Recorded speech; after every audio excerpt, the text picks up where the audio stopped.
Começando mais um quadro, o Rich Responde as perguntas que vocês mandaram no meu Instagram, dessa vez do dia 26 de maio, sexta-feira. Então vamos a elas, porque excepcionalmente estou gravando no domingo, 28 de maio, são 1 da tarde.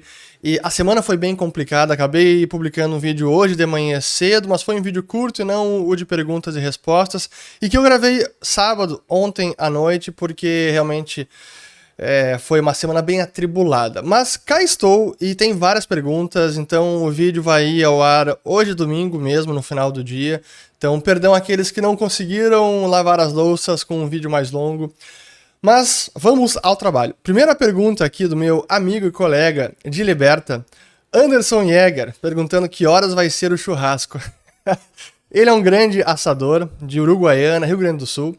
Mas sabe que essa é uma das minhas grandes falhas como gaúcho, eu não sei assar, é uma vergonha dizer isso, mas a minha churrasqueira aqui da sala, ela está até hoje decorada e nunca foi utilizada. Pois é, mas algum dia isso será remediado, quem sabe a gente faz aí um curso de assador com o Anderson Jäger. Mas vamos lá, aqui para começar bem o domingo.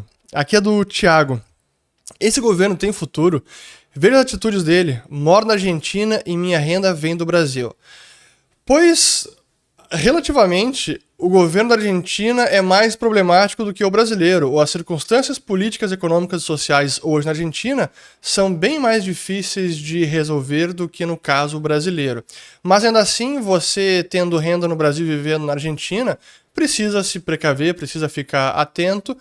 Mas felizmente, olhando taxa de câmbio peso com real, eu diria que a tendência é de desvalorização do peso em relação ao real. Então, se a sua renda vem do Brasil, você estaria relativamente tranquilo, numa situação mais confortável do que um argentino que tem sua renda apenas em pesos.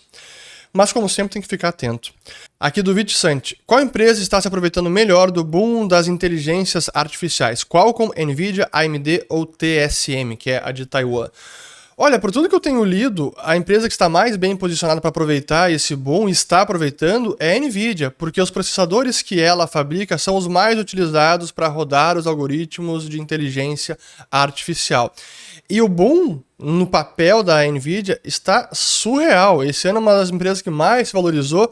Durante essa semana, no dia que ela divulgou a revisão para as vendas do próximo trimestre, que ela está projetando que vai subir 50%, o próximo trimestre, a ação disparou mais de 24% na Nasdaq. Essa foi a maior alta de uma ação na história da Nasdaq, numa alta diária, um único pregão. Então eu diria que sim, a Nvidia é a que está mais bem posicionada. E esse até merece um vídeo a respeito mais detalhado, então aguardem porque é um case muito bacana. Aqui uma boa também do Edgar Osako. Como está a situação da Alemanha? Começou a onda de recessão global? Pois é, a Alemanha divulgou finalmente o resultado do PIB trimestral, primeiro deste ano, e registrou uma contração de 0,5%, até abaixo do que era o dado preliminar, que vinha em 0,1% de contração. Pois é, a Alemanha eu diria que é o primeiro país, e quem fez o ciclo de mercado, quem nos acompanha no Follow the Money, não está nem um pouco surpreso, porque a gente já vinha falando sobre a situação alemã, uma das mais dramáticas da Europa, assim como o Reino Unido.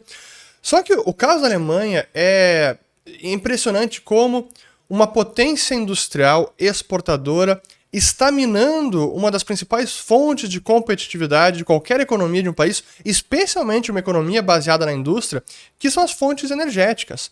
Com essa nova guinada à agenda verde na Alemanha, a redução de energia nuclear, o gás russo agora está sendo substituído por alguma outra fonte e dependência cada vez maior de eólica e solar, isso está trazendo uma queda de competitividade da Alemanha. E o mais incrível disso é que as lideranças por lá não se deram conta disso ainda e a Alemanha tende a perder competitividade. Então, olhando para o futuro do país, a indústria de lá vai sofrer e a economia vai ter dificuldade, porque se você mina um dos pilares de qualquer economia, que é a geração de energia, você vai acabar comprometendo a saúde econômica e a competitividade da própria economia do país. Mas É o que está acontecendo lá e não é de agora. O que está acontecendo agora é resultado de políticas dos últimos 20 anos, talvez. Aqui do Merco XYZ. Por que esquerdistas não entendem o estrago que fazem na economia com suas decisões? Porque realmente não entendem de economia. Se entendessem de economia, não seriam esquerdistas. Simples assim. Aqui do Adilson Rodrigues. Será que com novos colaboradores na equipe, seus conteúdos perderão a originalidade? É uma boa pergunta. Conversando até com outros produtores de conteúdo e que fazem um trabalho similar ou no nicho parecido, economia, investimentos, mercados, educação financeira, esse é sempre um desafio do quanto delegar do seu trabalho sem comprometer a qualidade dos conteúdos, a profundidade e até mesmo a sua originalidade. Eu confesso que até hoje eu consegui delegar muito pouco. O que hoje eu tenho bastante ajuda na equipe é na parte de pesquisa de mercado, análise de dados, investigação econômica, mas os roteiros para os vídeos, o conteúdo final, ainda tem a minha marca, tem a minha impressão digital. Isso eu não consigo delegar. E eu acho que é difícil. E eu acho que eu vejo os principais youtubers aí em vários ramos distintos e a marca deles está bastante presente. Cito 2 exemplos. Um deles, o Marquis Brownlee, que é o MKBHD, que é um youtuber americano que fala de tecnologia, faz resenhas de tecnologia em geral. E ele já tem mais de 10 milhões de inscritos no canal. Cada vídeo dele sai rapidinho, pelo menos 1 milhão de views logo no primeiro dia. Realmente, o cara é uma referência e é um case. E ele, até hoje, edita os próprios vídeos. Isso que ele tem equipe. Então, ele entende que isso é o que ele tem de melhor contribuição para dar, é o seu grande diferencial, ele não consegue delegar isso. Portanto, ele ainda edita seus vídeos, mesmo hoje com mais de 10 milhões de inscritos. O MrBeast, que é o maior youtuber do planeta também, com vídeos que chegam a dar mais de 100 milhões de visualizações, ele também não consegue delegar por completo. Ele está bastante focado e presente na construção dos conteúdos, na roteirização, na produção dos vídeos. Então, o foco é total. Então, eu tenho dificuldade de delegar. E acho que é por isso que eu não consigo, que até hoje, o que vocês veem aqui no YouTube ainda é bastante produzido por mim mesmo e sem muita divisão do trabalho. Deveria dividir mais, mas até onde eu consigo, estou melhorando. Mas é um desafio e eu não quero perder a originalidade, nem a qualidade, nem a profundidade do que é passado por aqui.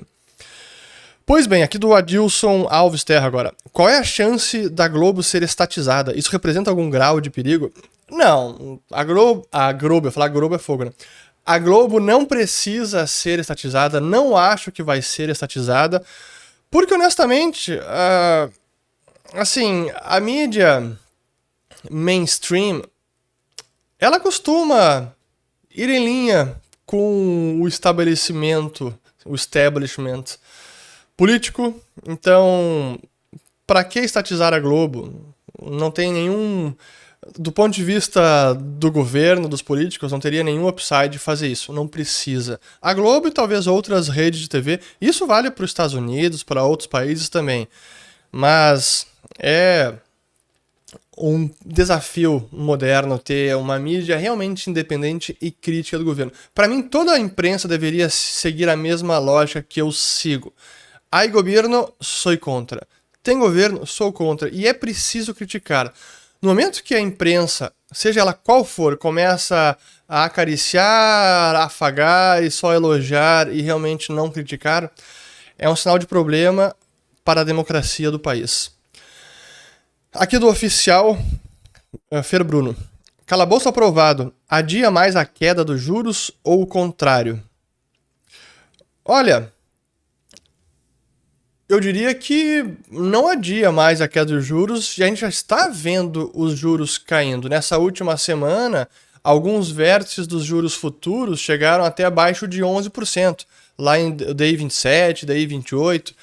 Isso é positivo, então o mercado já estava precificando isso, o que agora foi aprovado já teve algumas alterações, deixou o arcabouço não tão cheque em branco para o governo, há alguma meta, há um contingenciamento, há gatilhos para restringir aumento de despesa. Então, agora que foi aprovado, eu acho que a queda de juros pode chegar.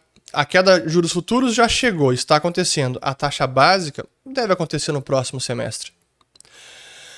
Aqui é do Felipe Castro.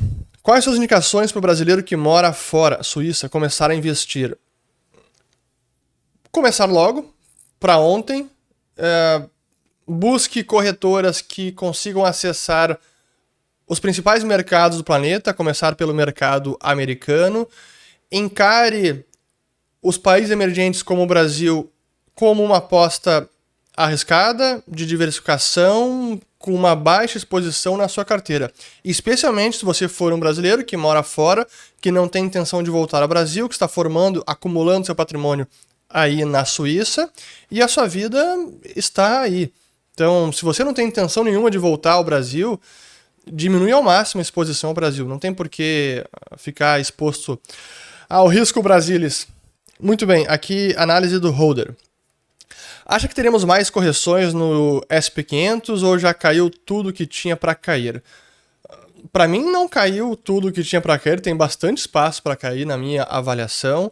Nessa última semana, as empresas de tecnologia se valorizaram bastante, foi um rally assim, impressionante, até colocando aqui, ó, vamos lá, o SP500 chegou a 4.200 pontos nessa semana, forte, sendo que algumas empresas de tecnologia se valorizaram bastante. Então, foi um rally de tecnologia? Foi. Então, nessa semana, algumas empresas dispararam Mas se a gente olha, até o pessoal brinca, tem o SP495 e o SP5, que são as 5 ações de tecnologia que representam boa parte do índice e que sustentam a alta do SP500. O restante está ou lateralizando ou muita coisa em queda.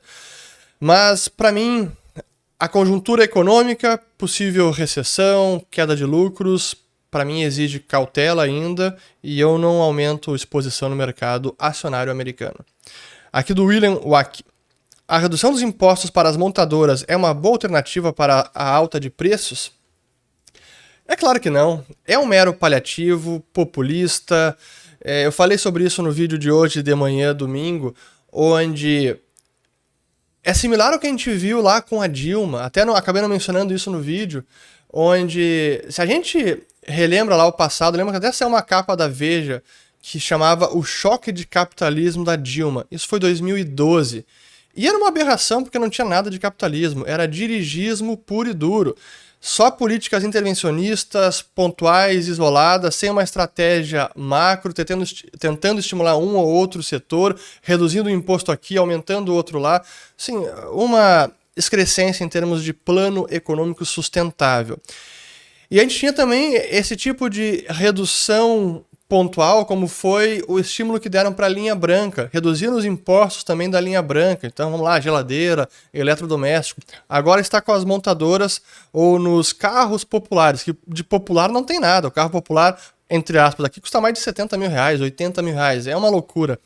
Mas isso não é solução para a alta dos preços. A solução é a economia realmente crescer de forma sustentável. É mais investimento, investimento do local, investimento estrangeiro também para ampliar a nossa capacidade produtiva, para aumentar o acúmulo de capital. Só que todas as políticas do governo desse e de boa parte dos últimos governos acabam minando o investimento tanto privado quanto local quanto estrangeiro, acaba minando os ganhos de produtividade. O problema da educação é um problema crônico no país. Não tem como a gente crescer de forma sustentável, que é o que realmente permitiria uma redução dos preços. Agora, esse tipo de política é apenas paliativo e não resolve nada. E acaba gerando distorções também, né? Aqui do Rafael Martim. Existe forma de comprar ações de empresas asiáticas na bolsa deles, tipo corretoras estrangeiras, na NYSE, Nasdaq? Da forma que eu faço, por exemplo, pela Liberta Global, usando corretoras lá fora, Interactive Brokers, Pershing Square, entre várias outras, as corretoras sediadas nos Estados Unidos, via de regra, conseguem acessar quase todos os mercados do planeta. Então, com uma conta numa corretora lá, você acessa o mercado americano, canadense, europeu, asiático, australiano, tudo. Então, o ideal é estar com dinheiro lá fora para conseguir acessar todos os ativos do planeta.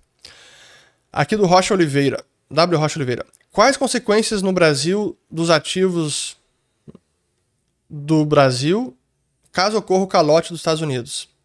Bom, primeiro, eu não acho que aconteceu o calote, até já vale a pena mencionar. Em princípio, ontem à noite chegaram a um acordo, em princípio, e até mesmo essa foi a manchete, em princípio chegaram a um acordo, o Joe Biden e o McCarthy, em que eles vão suspender ou elevar o teto de dívida. Ainda não está claro qual será o método, se é um aumento em trilhões do teto, do limite, ou uma suspensão por algum tempo, mas condicionado a um teto de gastos. Veja que interessante, eles querem limitar alguns gastos específicos, à exceção de gastos militares com defesa, mas vai ser então uma elevação do teto, ok, mas também com um teto novo de gasto, pelo menos por algum período. E o Biden está sendo obrigado a ceder, porque se não acontecer isso, aí poderia acontecer o calote. Eu não acho que o calote vai ocorrer. Então, no último momento, estamos vendo o acordo entre republicanos e democratas, mas se ocorresse o calote, assim, traria turbulência para o mercado como um todo, sem dúvida, até porque seria um evento inédito, ninguém sabe como repercutiria nos mercados financeiros, mercados acionários, e possivelmente teria algum efeito aqui para nossa bolsa. Dólar poderia também, taxa de câmbio poderia disparar, juros, enfim. Eventos como esse, inéditos, sem precedentes, sempre traz algum nível de incerteza. Mas seria para mim algo pontual e não um impacto de longo prazo. Aqui do senhor Spielberg. Acredita que em junho eu perca meu capital em dólares ou acredita que o dólar se valoriza? Calote? Não, assim, por isso que eu até deveria ter respondido junto com a outra. Não acredito no calote, e se acontecesse de alguma maneira, seria nos títulos muito curtos e fariam algum tipo, assim, eles criariam algum tipo de solução para evitar um calote de fato. Assim, o cara que comprou um Treasury de 4 semanas, de um mês, perder todo o principal, eu não consigo ver isso acontecendo, porque é um ativo importante demais para todo o sistema financeiro mundial. Então eu não consigo ver isso acontecendo. Algum mecanismo, algum artifício eles criariam para evitar esse desdobramento catastrófico. Aqui do Henrique. Você é o cara, alegria dos meus domingos pós-plantão. Pô, obrigado pelo elogio. Que bom que é uma alegria aqui. Eu espero que o pessoal assista os vídeos e não se sinta desanimado. Eu sempre procuro falar sobre isso porque, claro que muitos dos assuntos que eu trago aqui são assuntos áridos, densos, alguns são desanimadores, até porque é muito da realidade política e econômica que a gente precisa abordar. Mas como eu sempre digo, apesar disso tudo, eu sou um otimista com o mundo, eu sou um otimista com o avanço tecnológico, eu sou um otimista com a vida, então que bom que eu trago alegria, apesar dos assuntos nem muitas vezes alegres que a gente aborda aqui. Mas é preciso abstrair disso tudo e seguir vivendo a vida numa boa, senão realmente fica difícil. Aqui do Rajão Daniel. SP500, comprado ou vendido, ou melhor ficar de fora para ver o que vai dar? Eu estou de fora, não estou nem comprado nem vendido. Aqui do Enzofer. Uma leitura que você já fez e quase ninguém sabe. Boa pergunta. Não sei, eu separei essa pergunta, daí eu fiquei pensando aqui, vou olhar aqui algum dos livros na prateleira e tentar trazer aqui o pessoal para ver se eu nunca comentei dessa leitura. Puxa vida. Acho que tem um livro que eu nunca comentei que vale a pena, que não tem nada a ver com mercados, economia, investimento, nada. É o do Dale Carnegie, um bem antigo, que é um clássico, eu acho que é do início do século passado, que se chama Como Ganhar Amigos e Influenciar Pessoas, que é fantástico, acho que é uma leitura para sempre, qualquer momento da história, e para qualquer um que trabalhe com pessoas, precisa se relacionar, e como isso significa praticamente todo mundo, porque a gente precisa lidar com pessoas, É uma ótima dica aí para quem quer aprender a viver em sociedade e ganhar amigos e influenciar pessoas. Aqui do Gustavo Chaves. Você escolheria faculdade de administração ou economia hoje e por quê? É uma bela pergunta. Eu já refleti sobre isso. Eu acho que eu escolheria economia porque é o meu assunto preferido, mas eu tentaria escolher alguma faculdade que fosse bem menos, ou que seguisse menos o currículo tradicional no Brasil, por exemplo, especialmente de universidades públicas, que costumam dar um peso muito grande para marxismo, keynesianismo e ignoram quase que por completo escolas mais liberais de pensamento econômico, monetaristas, de escolha pública, austríacos praticamente nenhuma estuda. Então eu tenderia a fazer isso, buscar alguma universidade que fosse mais plural realmente nas ideias. Muito bem, aqui seguindo da Shirley Assunção. Quais livros de economia indica para quem não é da área, mas quer aprender mais sobre? Pois como eu já falei muito sobre livros, mas as perguntas, algumas se repetem até porque tem gente nova chegando, então vale comentar sobre isso. Eu sempre recomendo o livro do Ludwig von Mises, As 6 Lições, porque é uma leitura fácil, é uma visão de economia muito pragmática, que eu digo que é a forma como o mundo real funciona, é economia que está ao alcance de qualquer pessoa, qualquer área profissional. Outro livro importante também na mesma linha é o Economia em uma Única Lição, do Henry Hazlitt, que não era economista, era um jornalista. E são leituras que eu diria que já traz uma ótima base para você entender como a economia funciona, como o mundo funciona, e entender os problemas econômicos, sociais, as relações de causa e efeito. Então acho que aí já é um bom início. Aí depois você pode avançar para leituras um pouco mais sofisticadas. Mas pode começar por isso. Todos têm no site da LVM, que é a editora que publica essas leituras. Ou no site do Instituto Mises Brasil, certamente você encontra por lá. Aqui do Lambert Souza. Na Argentina temos a cédula de 2000, já nasceu desvalorizada. No Brasil temos a de 200. Como evitar isso? É preciso evitar a inflação. Não há outra maneira.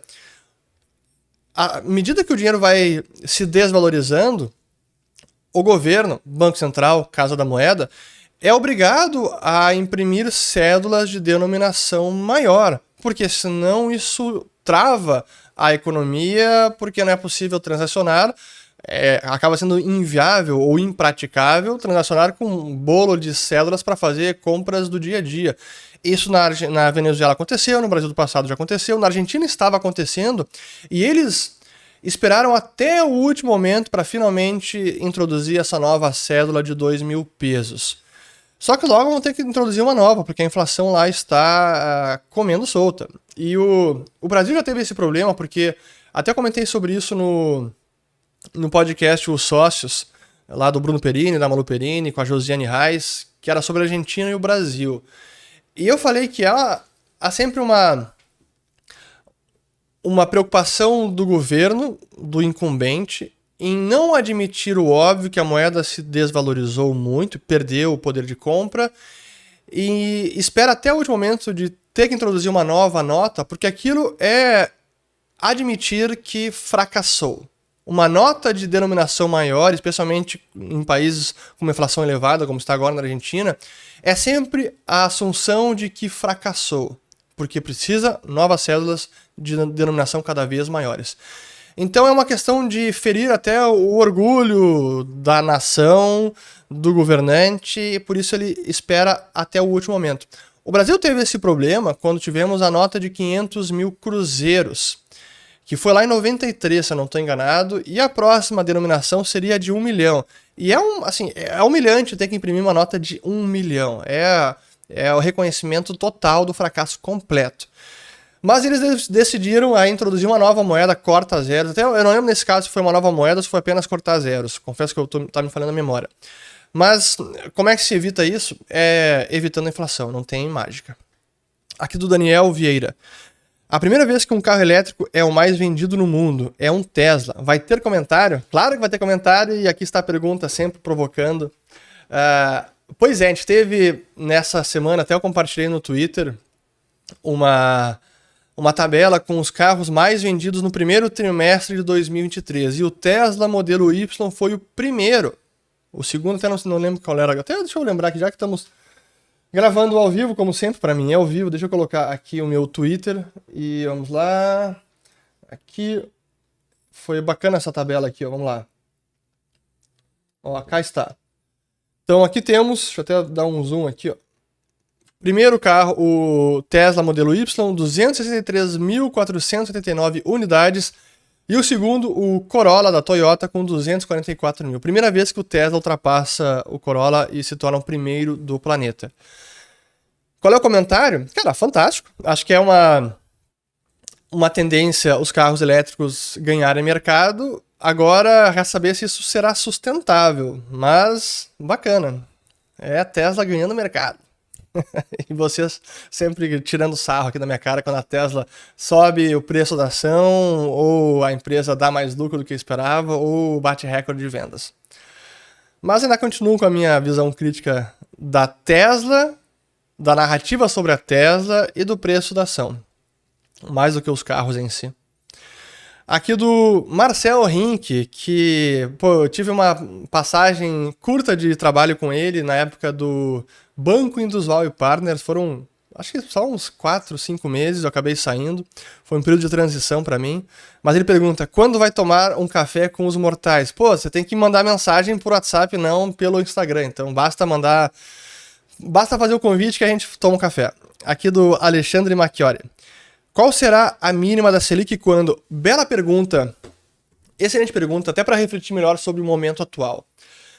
Então temos o arcabouço aprovado, temos a inflação, a tendência de inflação no país, ela é positiva, é de queda, câmbio em baixa, commodities internacionais, petróleo, derivados em queda, tudo isso é positivo para o Brasil.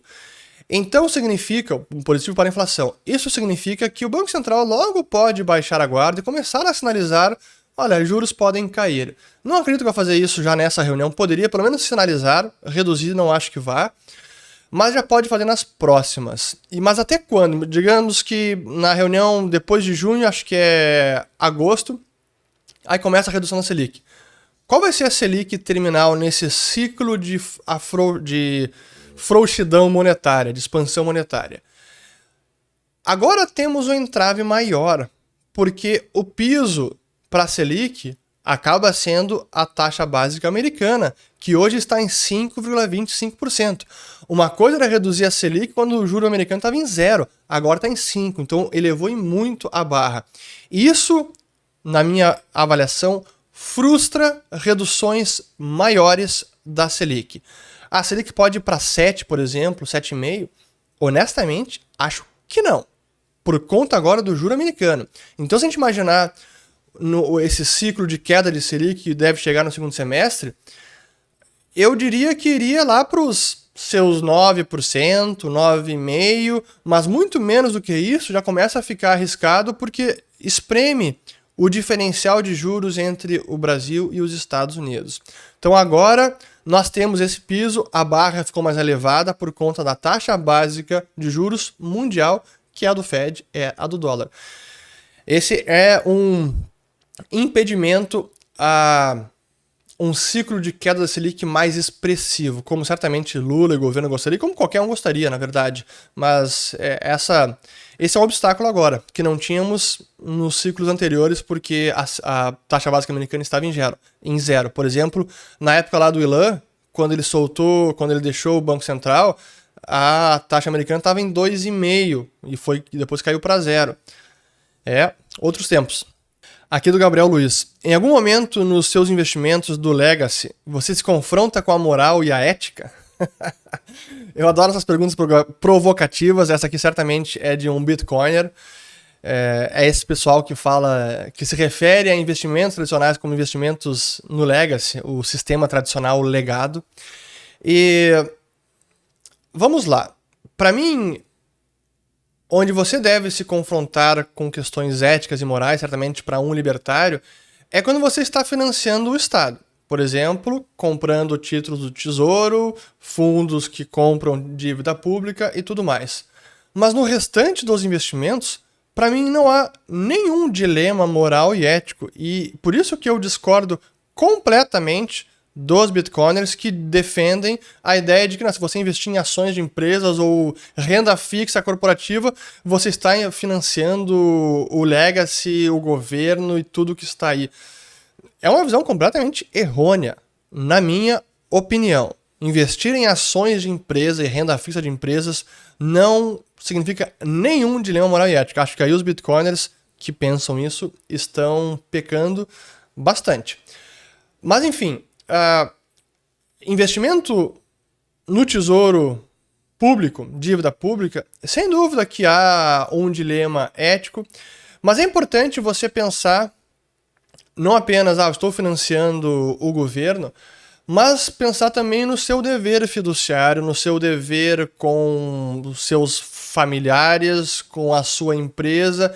E aí a resposta, na minha avaliação, não é tão simples assim. Essa é uma discussão muito filosófica, especialmente entre libertários, e a gente pode estender ela para outras questões. Então você está utilizando serviços públicos, você é um hipócrita. Você está usando a rua que é mantida pelo Estado, então isso já é financiar ou usar o governo, é uma hipocrisia. A gente pode estender esse dilema para outras questões do mundo, não apenas investimento no tesouro em dívida pública. Mas sim, o dilema existe, por isso que eu também prefiro investir o mínimo possível em dívida pública, mas muitas vezes acaba sendo o investimento mais seguro para liquidez de momento, né? Um investimento de longo prazo, para você estacionar liquidez, um investimento com mais liquidez, com mais estabilidade, e muitas vezes você precisa fazer isso na sua empresa, para sua liquidez temporária, para reserva de emergência, mas eu reconheço que é uma discussão válida, mas para mim a resposta não é tão preto e branco como alguns libertários costumam colocar sempre. Comprou o tesouro direto, pronto, hipócrita, está financiando o governo. Não é tão simples assim. Mas a discussão é válida. Pois bem, aqui do Gabriel. Não, perdão, aqui do Gaidex. O que é felicidade para você? Boa pergunta. Eu acho que eu já respondi isso no passado, mas vale a pena responder novamente. E talvez a visão sobre a definição pessoal de felicidade ela mude ao longo do tempo. Acho que para mim não costuma mudar, mas vamos lá. Para mim, felicidade é ter saúde, os seus familiares, as pessoas que você ama também ter saúde. É você valorizar mais o que você tem do que o que você não tem. É você estar tranquilo e orgulhoso com o seu legado, com o que você realizou na sua vida. É você ter tranquilidade financeira para aproveitar os momentos com a família, com os amigos. É você exercer uma atividade profissional que traga primeiro recompensa financeira, porque isso é o principal. Que seja gratificante, que seja algo que você consiga realmente realizar, se sentir realizado, que é algo que você goste, e nem sempre é simples conciliar tudo isso. Felizmente, hoje eu digo que eu consigo, mas nem sempre foi assim. Eu diria que isso é bem recente, de uns 5, 6 anos para cá. Mas eu diria que isso é felicidade. Estendi demais a lista, mas começando com saúde, o resto a gente corre atrás. Como dizia meus pais, como diziam meus avós, é o mais importante de tudo. Aqui do Edson. No padrão Bitcoin, haveria ciclos de mercado? Entendo que sim, porque teríamos intermediação financeira e teríamos possivelmente ciclos de deterioração da liquidez, de alavancagem, que isso poderia ocasionar ciclos econômicos. No entanto, imaginando um padrão Bitcoin sem banco central, com possibilidade de injetar liquidez e resgatar bancos e instituições financeiras, eu entendo que uma economia com um dinheiro duro, saudável como esse, que não pode ser inflacionado, os ciclos econômicos seriam menos exagerados, os desequilíbrios seriam bem menos intensos e esses desequilíbrios durariam por bem menos tempo. Então seriam ciclos econômicos mais saudáveis e não como os que tivemos nos últimos 80, 90 anos. Até tive que tomar aqui. Aqui do Rosig. Você acha... Boa essa aqui, ó. Você acha que comprar um Chevette é um bom investimento? A pergunta até pode ser piada, mas tem algumas lições pra gente tirar dela. Eu não conheço o mercado automobilístico, nem mercado de carros vintage, né? Carros do passado.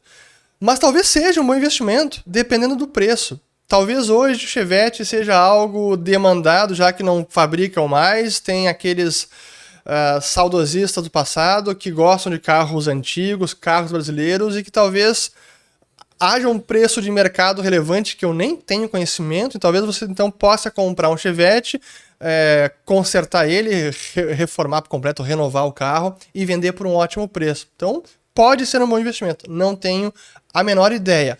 Agora, eu posso dizer com certeza que comprar uma Kombi hoje é um baita investimento, é um baita negócio. Eu tenho conhecidos que compram Kombis antigas, reformam elas, deixam novinhas em folha e vendem não apenas no Brasil, mas no exterior e conseguem uma baita margem de lucro. Então, está aí a lição, talvez tenha demanda.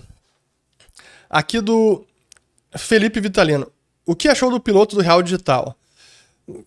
Eu já falei bastante sobre o Real Digital e eu vejo acho até, por um lado, acho positivo, porque não está sendo uma implementação da moeda digital de Banco Central de varejo, que seria os cidadãos terem uma conta diretamente no Bacen. Não é esse modelo e por essa ótica eu acho que é ótimo. Mas, de certa maneira, eu acho que é uma visão crítica minha. Eu acho que é muita complexidade, investimento, talvez muito marketing em cima de algo que não é revolucionário de verdade, é mais uma evolução e uma resposta para o Banco Central dizer, tá pessoal, a gente está aqui, temos a nossa solução, a nossa alternativa para as criptomoedas, para a moeda digital do Banco Central, esse é o Real Digital, então o Banco Central está na vanguarda da tecnologia monetária, então não precisem mais cobrar a gente. Para mim é mais isso do que realmente algo que a gente precise ou algo revolucionário. Aqui do Léo Campadelli. Até onde vai a confiança da dívida dos Estados Unidos? Não é apenas uma questão de confiança. É uma questão também de o sistema financeiro estar completamente dependente deste ativo. O encanamento do sistema financeiro global depende da dívida pública americana. Então não é apenas o sistema investe na dívida pública e financia o tesouro americano porque confia na capacidade de repagamento do tio Sam. Não é bem por essa ótica. Existe algo de confiança? Existe. Mas também existe o fato de que os treasuries são um ativo fundamental para o funcionamento do sistema financeiro global. As coisas estão interligadas e claro que acaba se retroalimentando. Já que são muito importantes para o sistema financeiro, acaba tendo uma demanda maior, acaba ajudando a financiar o governo americano. Mas eu não diria que é apenas a confiança e talvez hoje em dia nem seja o principal fator a confiança nos Estados Unidos. Mas isso vale para muitos governos também. No caso dos Estados Unidos é maior porque o dólar é a moeda do planeta, mas isso acontece para cada região. No Brasil, o Tesouro Nacional também tem uma demanda maior, porque é um ativo principal do sistema financeiro, assim como dívida soberana na Europa, Inglaterra, Ásia e tudo mais. Aqui do Davi Manteiga. O plano do PT ainda vai quebrar o Brasil? Excelente pergunta. Até acho que essa é uma alusão a um vídeo que eu publiquei bem antes das eleições, dizendo que o plano do PT vai quebrar o Brasil.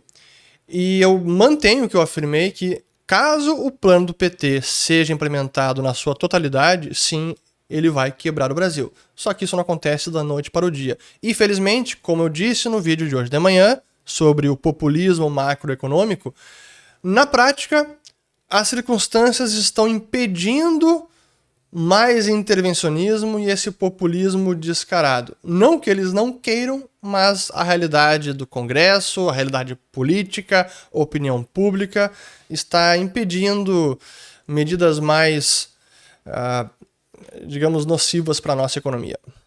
Aqui do Glauber. Estou criando um canal de cripto. Você começaria a apostar agora ou esperaria o mercado de alta?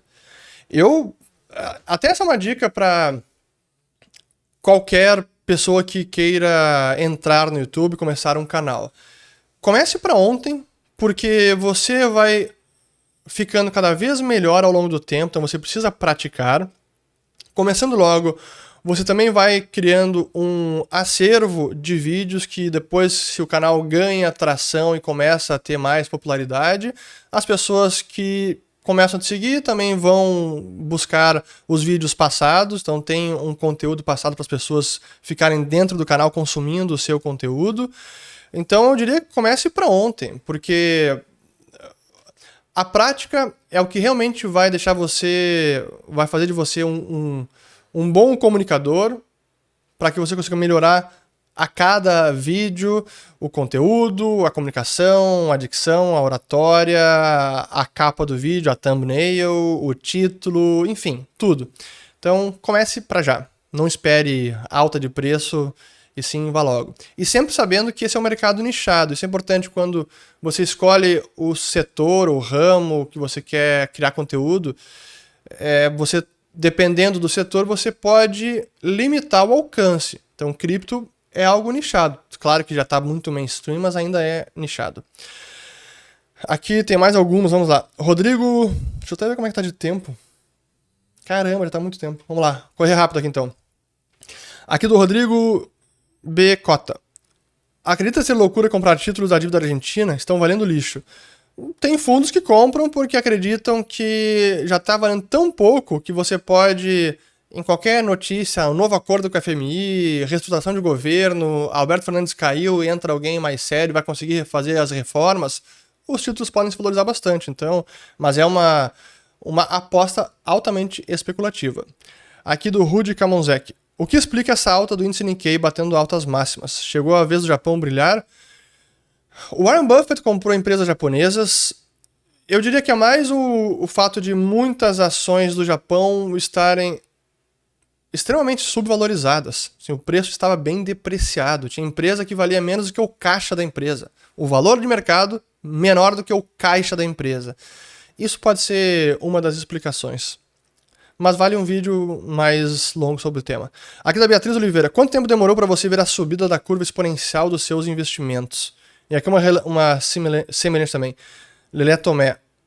Com seu conhecimento atual, em quanto tempo acha que conseguiria refazer o seu patrimônio? São as duas últimas. Primeiro, sobre quanto tempo demorou para a subida exponencial dos seus investimentos. Isso vem com muito tempo. Eu não fui um prodígio e nem comecei a investir tão cedo e nem tive um patrimônio, uma liquidez para investir relevante tão cedo. Eu tive, até quem quiser saber mais da minha vida profissional, eu gravei um vídeo com o Bruno Perini, que vai ao ar logo mais, acho que amanhã, então aguardem, vai ficar bem bacana. Não vou dar spoiler, mas ele fala bastante sobre a minha trajetória, mas eu diria que desde cedo eu tive uma boa trajetória profissional, tive sorte, aproveitei as oportunidades, consegui acumular um patrimônio, mas também mudei de carreira algumas vezes. Eu deixei a carreira de executivo que eu tinha na ThyssenKrupp Elevadores para fazer o mestrado. Aí passei a gastar o patrimônio acumulado, então eu estava consumindo capital quando eu fui fazer o mestrado. Depois, por várias decisões financeiras e decisões de trabalho, não foi tão fácil acumular patrimônio à velocidade que eu gostaria. E aí entra questões da vida também. Aqui eu respondo um pouco essa pergunta da seguinte forma. Muita gente pensa em investir, faz perguntas do tipo, eu faço aporte todo mês, você faz aporte todo mês. O ideal seria fazer aporte todo mês. Mas a gente não pode esquecer que nem sempre é possível. Quem dera fosse possível todos os meses fazer aportes e só ir acumulando mais patrimônio. Mas a sua situação profissional pode mudar, a sua situação familiar pode mudar, pode ter surpresas, a sua situação pessoal, saúde, doença, A vida pode trazer tantos imprevistos ao longo do caminho. É um divórcio, é um familiar que você precisa ajudar, é um problema de saúde, agora são filhos, de repente o sujeito teve gêmeos. No curtíssimo prazo, filhos são um custo sim, para mim são um investimento, mas há uma demanda adicional financeira. Então a vida pode trazer surpresas positivas ou negativas e que financeiramente pode prejudicar a acumulação de patrimônio. Esse é o motivo pelo qual, às vezes, a questão de prudência ou conservadorismo também é importante ter em mente quando você faz uma estratégia de alocação, uma estratégia de preservação de patrimônio. Porque esses imprevistos da vida, ninguém consegue prever, são imponderáveis. Então é preciso estar preparado para esse tipo de evento também. Não sei se eu respondi muito bem a pergunta, mas foi aqui talvez eu tenha dado uma volta aqui, mas vamos lá. Mas demorou bastante tempo, então, para responder aqui a Beatriz. Não foi logo de largada na minha carreira profissional. A última, então, do Lelé Tomé. Com o seu conhecimento atual, em quanto tempo acha que conseguiria refazer seu patrimônio? Sem dúvida que hoje eu acho que seria mais fácil, porque eu tenho muito mais confiança na minha capacidade profissional e de gerar resultado e de empreender. Eu tenho muito mais experiência, eu tenho mais visão de mercado, visão profissional. Então, não sei em quanto tempo, mas certamente seria bem menos tempo do que foi esses... Estou com 42, mais de 20 anos aí de experiência profissional. Mas isso realmente não é da noite pro dia, né? É com o tempo. Pois bem, acho que eu acabei por aqui. Acho que eu enrolei um pouco demais nessas últimas duas perguntas. Sei lá, às vezes eu enrolo quando são perguntas mais pessoais, eu acabo me enrolando mais. Engraçado isso. Espero ter gostado de mais um Ulrich Responde. Fico por aqui. Vou colocar 2 vídeos recentes para vocês também terem mais assunto para estudarem. Espero que tenham lavado as louças tardiamente. Perdão por publicar no fim de domingo, mas é o que a gente podia fazer nessa semana atribulada. Mas também aguardem novos vídeos que virão nessa semana. Tem bastante coisa para vocês assistirem. Bom resto de domingo, uma boa semana e voltamos no próximo vídeo. Valeu!